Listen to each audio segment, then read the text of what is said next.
வணக்கம். நான் கோயம்புத்தூர் திருமூலர் சித்தர்பீடம் சிவராஜ யோகி பேசுகிறேன். இப்போது திருமந்திரத்தை பற்றி நிறைய பேர் பேசுகிறாங்க யூடியூப் சேனலில். ஆனால் அதில் உள்ள யோகங்களை ப்ராக்டிக்கலாக ஒரு சிலபஸ் தயாரித்து அதுக்கு கிளாஸு நான் நடத்திட்டு இருக்கேன் பல வருடங்களாக. இப்போ திருமந்திரத்தை படிக்கணும்னா வெறும் நூல் அறிவு, கிராமர், இலக்கண அறிவு மாத்திரம் இருந்தால் போதாது.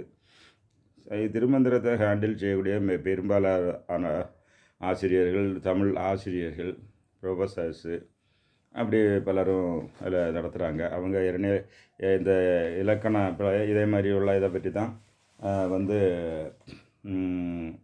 சொல்லுவாங்க. அப்போ இதை ப்ராக்டிக்கலாக நாலேஜ் வேணும். இது படித்தா அது இன்னும் நிறைய விஷயங்கள் திருமந்திரத்தில் அறியலாம். உதாரணமாக சரயோகா படிச்சுட்டு திருமந்திரத்தை நீங்கள் படித்தீங்கன்னா அதில் வாரசரம், அது உங்களுக்கு பல சரயோகா சீக்ரெட்ஸ் அதில் இருக்குது. காயகல்ப யோகா பற்றி இருக்குது. அப்போ அதெல்லாம் அந்த சரத்தை பற்றி உள்ள அறிவு சரநூல் சாஸ்திரங்களில் எப்படி இருக்கோ அதை விட டீப்பாட்டு திருமந்திரத்தில் இருக்குது, தெரிய வரும். அது படிச்சுட்டு திருமந்திரம் படித்தா தான் அது வெளிப்படும்.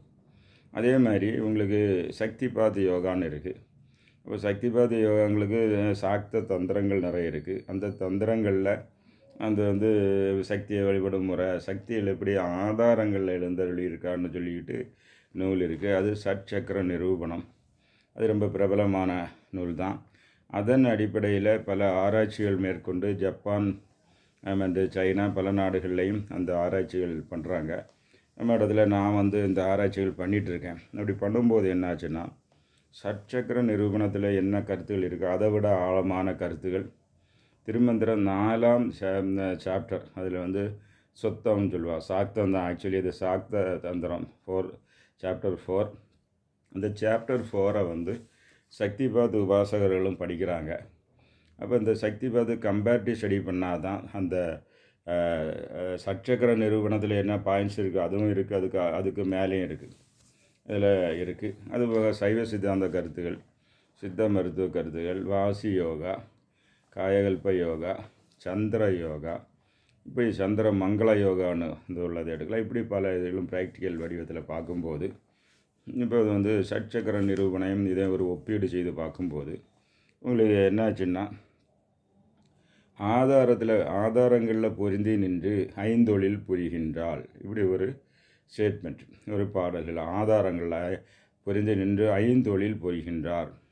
முதல்ல ஐந்தொழில் என்னோட அதை பற்றி தெரியணும். ஏன்னா வேதாந்தத்தில் 3 தொழில் தான்: படைத்தல், காத்தல், அழித்தல். இந்த 3 தான் வேதாந்தத்தில் சொல்லப்படுகிறது. ஆனால் சைவ சித்தாந்தத்தில் படைத்தல் பிரம்மா பண்ணுறாரு, அடுத்து காத்தல் விஷ்ணு, அடுத்து அழித்தல் கிடையாது. அதை டிசொல்யூஷன், அது காலாக்கினியை வச்சு எல்லாத்தையும் எனர்ஜியாக மாற்றக்கூடிய ஒரு ருத்ரன் பண்ணுறாரு. அடுத்து மகேஸ்வரன் மறைத்தல் தொழில்.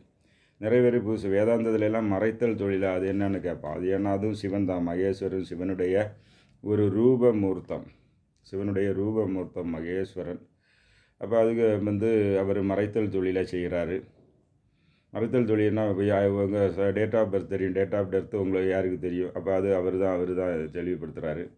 அடுத்து போன ஜென்மங்களில் என்னதான் இருந்தது அது அவர் தான் சொல்கிறாரு. மைண்ட் ரீடிங் பவர், இதெல்லாம் மகேஸ்வரன்.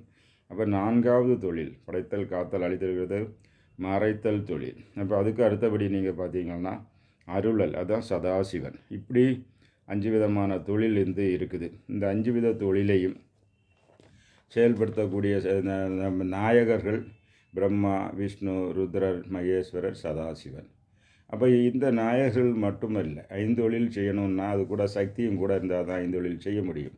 அப்புறம் அந்த முறையில் அந்த 5 தொழிலை இயக்கக்கூடியது அது மனோன்மணி தாயார்.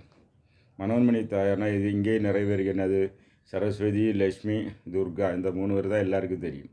உங்கள் வட இந்தியாவிலும் துர்கா பூஜைன்னு சொல்கிறாங்க. இந்த நவராத்திரி 3 நாள் சரஸ்வதி, 3 நாள் லக்ஷ்மி, 3 நாள் துர்கா, இப்படி தான் கொண்டாடணும். அங்கேயும் 5 இருக்குது, 5 இருக்குது, அதுக்கு மேலேயும் இருக்குது. இப்போ 5ன்னு சொன்னால் இப்போ என்னாச்சுன்னா மகேஸ்வரி, மகேஸ்வரனுக்கு இணையாத மகேஸ்வரி. அடுத்து யார் உங்களுக்கு? சதாசிவனுக்கு இணையானது மனோன்மணி. அப்போ மனோன்மணி தான் சீனியர். அப்போ மனோன்மணி ஐந்தொழிலை செய்கின்றார். எப்படி செய்கிறார்னா, கீழே வந்து மகேஸ்வரி வைத்து மறைத்தல் தொழிலும், பிரம்மாவுக்கு வந்து பிராமி, இல்லாட்டா வந்து இவங்கள வந்து கிரியேட்டிவ் எனர்ஜி பராசக்தி செய்கிறாங்க. வைஷ்ணவி, விஷ்ணுவுக்கு ஃபீமேல் எனர்ஜி வைஷ்ணவி வந்து காத்தல் தொழில். அது வந்து ருத்ரன் வந்து ருத்ராணின்னு உள்ள ஒரு எனர்ஜியை வச்சு அழித்தல் தொழில். இது மகேஸ்வரனுக்கு இணையான மகேஸ்வரி என்ற தத்துவத்தை வச்சு அதை வந்து மறைத்தல் தொழிலை செய்கிறார். அடுத்தது அருளல் தொழிலை மனோன்மணியே செய்கிறார். ஸோ இந்த கீழ்நோக்கு, அதாவது ஒவ்வொரு ஆதாரங்களும் அது மேலே உள்ள ஆதாரத்துக்கு கண்ட்ரோலில் இருக்கும். அப்படி பார்க்கும்போது மனோன்மணி வந்து 5வது ஆதாரம், விசுத்திய கண்ட்ரோல். அப்போ அந்த விசுத்திய கண்ட்ரோலுக்கு தான் ஆகாசம் விசுத்திய கண்ட்ரோல். அப்போ ஆகாசத்துக்கு உள்ளதான் வாயு கண்ட்ரோலான மகேஸ்வரன், அக்னி கண்ட்ரோலான ருத்ரன், அடுத்தது வந்து இது ஜல கண்ட்ரோலான விஷ்ணு, அடுத்தது மூலாதாரத்தில் இந்த 5 எனர்ஜியும் வருது. அப்போ இந்த 5 பேரையும் வச்சு இயக்கக்கூடிய சக்தி யார்? வந்து 5வது ஆதாரம் விசுத்தியில் இருக்கக்கூடிய மனோன்மணி தாய் ஐந்தொழில் ஏற்றுகிறார். ஐந்தொழில் அதுதான் சைவ சித்தாந்தத்தில் 5 தொழில், வேதாந்தத்தில் 3 தொழில், இது 5 தொழில். அதே மாதிரி மனோன்மணி தான் 5 பூதங்களையும் தாங்குகிறார். ஏன் மனோன்மணி 5 தூரம்னா, மனோன்மணி விசுத்தியில் உள்ள பெண் தெய்வம், விசுத்தியில் இருக்குன்னா ஆகாசம். அப்போ ஆகாசத்துக்குள்ளே தானே மற்ற பூதங்கள் இருக்குது. ஆகாசம் சிவனுடைய உடம்பு, அதனுடைய எனர்ஜியாக இருக்கிறது பராசக்தி மனோன்மணி. அதுக்கு உள்ளே தானே அதுலேருந்து வர வெளிப்படுவது தான் வாயும் ஸ்பேஸுக்குள்ளே தான் இருக்குது. அப்போ அது தாங்குது ஆகாசம் தானே. அடுத்தது பார்த்தா அக்னி, அது ஸ்பேஸ் இருந்தால் தான் எரிய முடியும். அப்போ அதையும் தாங்கக்கூடிய. அடுத்தது ஜலம், ஸ்பேஸ் இருந்தால் தான் முடியும். மண் இருக்கணும்னா ஸ்பேஸ் வேணும். இப்போ பஞ்சபூதங்களை வந்து தாங்கி நிற்கிறான்னா அது ஒரு சயின்ஸு. பஞ்சபூதம் எப்படி தாங்கி நிற்கிறாங்கன்னா, நிலம் தனியாக இருக்க முடியாது. Space plus earth. ஸ்பேஸ் எவ்வளோ ஸ்பேஸ் இருக்குதோ அந்த இடத்துல நிறைஞ்சு நிற்க முடியும். ஸ்பேஸ் தான் இப்போ சப்போர்ட்டிங் எனர்ஜி. அது வந்து ஸ்பேஸ், இந்த ஆகாசம் தான் நிலத்தை தாங்கி இருக்குது. அதேமாதிரி ஸ்பேஸ் இல்லாமல் வாட்டர் எங்கே வைக்க முடியும்? வாட்டர் இப்போ 20 லிட்டர் வாட்டர் வைக்கணும்னா 20 லிட்டரு ஸ்பேஸ் உள்ள ஒரு பக்கெட் வேணும். 50 லிட்டர்னா 50 லிட்டர் ஸ்பேஸ் உள்ள ஒரு இது வேணும். அப்போ ஸ்பேஸ் ப்ளஸ் வாட்டர் தான். அப்போ அந்த வாட்டர் தாங்கி நிற்கிறது யார்? ஸ்பேஸ் தானே. அந்த ஸ்பேஸோட நாயகி யார்? மனோன்மணி.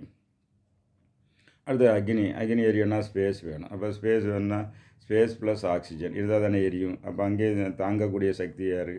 ஸ்பேஸு தான். அப்போ அதே மாதிரி வாயு இருக்கிறதுக்கு ஸ்பேஸ் வேணும். ஸ்பேஸ் ப்ளஸ் வாயு தான். ஸ்பேஸ் ப்ளஸ் வாயு தான் வந்து ஸ்பேஸ் இல்லாமல் வாயு இருக்க முடியாது.